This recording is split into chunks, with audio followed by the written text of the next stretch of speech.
Thank you. Jan Fisher?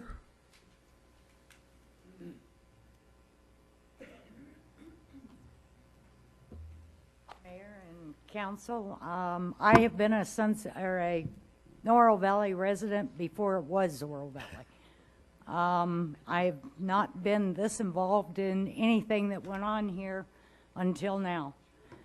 I understand what your reasons are to some extent. However, I am concerned because I'm hearing rumors that should you be or continue with the purchase of the golf course, you're going to be accepting an unwarranted deed. My concern is I am fully aware, due to other issues, of what went on with that golf course when it was under construction and subsequently over the years, what's gone on. An unwarranted deed does not provide title insurance, and that could be a real hazard, as the town could then be liable for any and all prior bad acts of prior owners. Thank you. Thank you. Chet Oldakowski?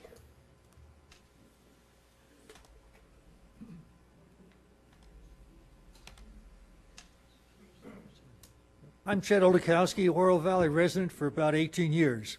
Many of my points have been covered already, so I'll skip some of them.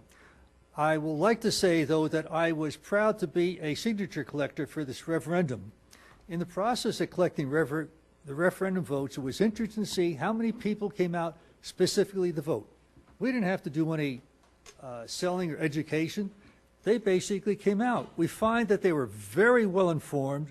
They were incensed to the details, negotiation, and approval process, and they asked one simple thing. After I signed for the referendum vote, where can I sign for the recall? The big thing that came out of their discussions was not the country club, not the golf course, but the lack of open and transparent government process. How could something like this go on without real information exchange of what was going on? To them, it appeared the mayor was acting independently with little or no concurrence from the council. Were there any legal or any views on checks and balances of the negotiations of the purchase? Where was the due diligence? How could a decision of this magnitude been made when key developments were presented minutes before the vote and days after the vote? That really got to the people. It was a big thing. So I say to you, council, you can still remedy the situation. You can rescind the approval to purchase the Elkhorn Country Club and put the decision to a vote of the residents, or wait for the recall. It's your call. Thank you. Leslie Platt?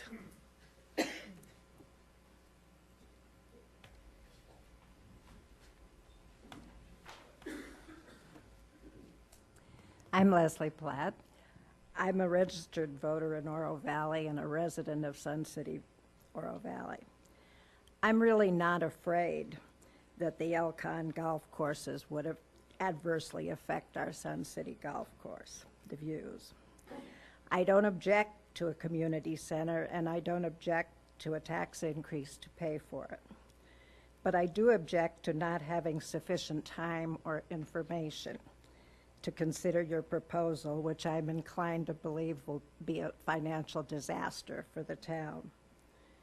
As five-time chair of the Sun City's Finance and Budget Committee, I am intimately acquainted with the costs of running and maintaining a golf course. Golf courses are losing money all over town, all over the country. Our Sun City golf course, which is in far better condition than the Elkhorn golf courses, is no exception. Our 2,488 residents subsidize that course to the extent of $437 a year per household, and that is despite massive public promotion and discounts and opening the course for public play. But the council apparently believes the Elkhorn courses are potentially money makers. I'm not convinced. Rather, the claims that have been made have confused me because they have often been contradictory. First, it was claimed that the purpose of this effort was to gain a community center. Suddenly, it's all about controlling the land. We were told we'd be getting a 34,000-foot community center in move-in condition. Now we are told our portion of the clubhouse is only about 21,000 feet, and it needs a lot of work, which I have seen for myself. Mr. Caton, when asked how many Troon-managed golf courses are profitable, told the Sun City Oro Valley Board about 85%. He later was quoted in the press as saying about 65%. The press has estimated the number is closer to 50%. Mr. Caton has offered 3 figures for constructing a new clubhouse: $30 million, $20 million, and $15 million. We were told that this deal had to be closed quickly, as there was a backup buyer. But the seller has said he has no problem waiting until May for the town to purchase the property. So how are the residents to know what the true facts are and make an informed decision? As there does not seem to be any real rush to consummate this deal, I respectfully request that the council delay action, take a few months to lay out the facts in a transparent and consistent manner, and voluntarily allow the citizens of Oro Valley to vote on it. Thank you. Thank you. Deborah Arrett?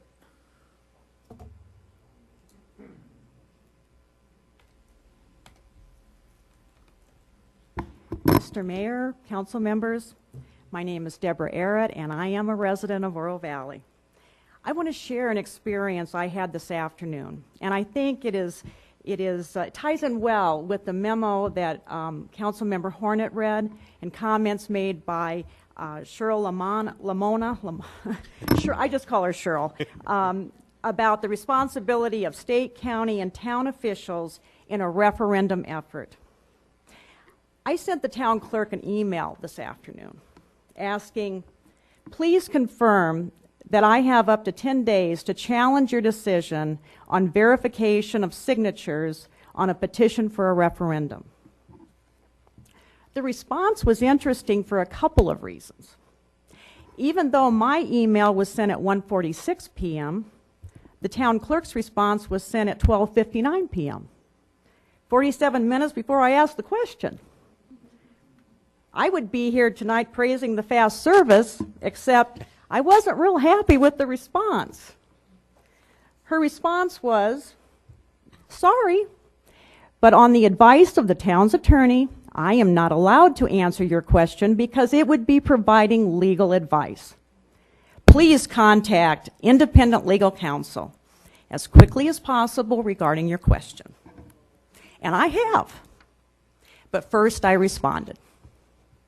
My response to both the town attorney and the town clerk was, I do believe you and the town attorney are mistaken. I did not ask for legal advice. The question was from an Oro Valley resident who asked the town clerk a question about process and regulations. The town clerk is an extension of the Secretary of State. The town attorney and the town clerk work for the town of Oro Valley and not for 4 members of the town council. Thank you for your consideration, and I will now contact the Secretary of State. I did get an answer from the Secretary of State. They weren't quite as fast. It took them 50 minutes. But their response began with, I apologize for the confusion. Thank you very much. Thank you. Jack Everett?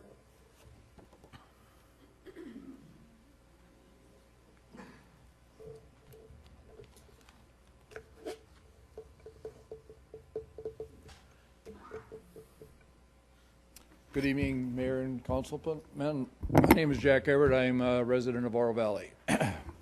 Most of the things that I had in my paper here have already been said. I won't repeat them.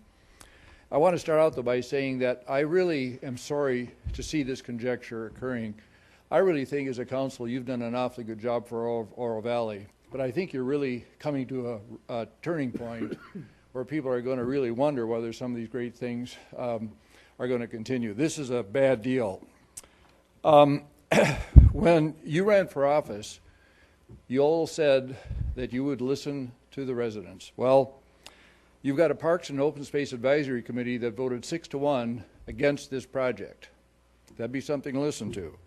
The 3,300 signatures and the 1,100 signatures, there's another good signal, or something that you really need to listen to. I think what you need to do is rescind this action, and as has been suggested, you've got to have the authority, even if the citizens' referendum is not going to be effective, if that can not effectively be overturned, the rejection, you've got the power to allow input, either a vote or referendum, something that you generate yourself, and give the people a chance to speak on this issue, which they already have to a large extent in the petition.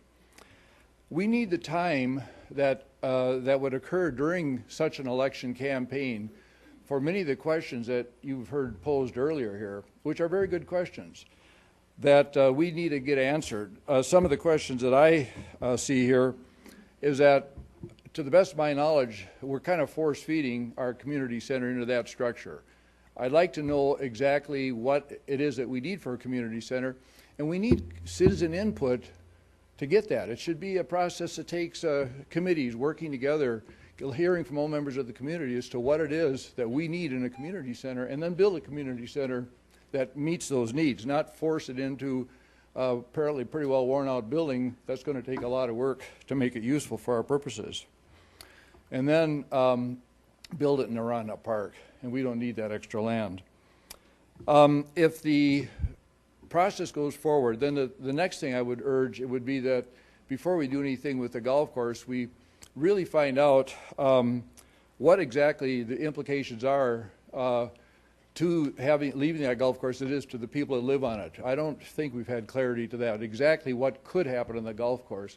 As far as I'm concerned, if we to take that golf course and turn it into parkland and get it off the market so that we reduce the capacity of golfing in the community, we'd be a little better off for it. But those are things that could be discussed during a campaign, and that's what I'd like to see. Thank you. Thank you.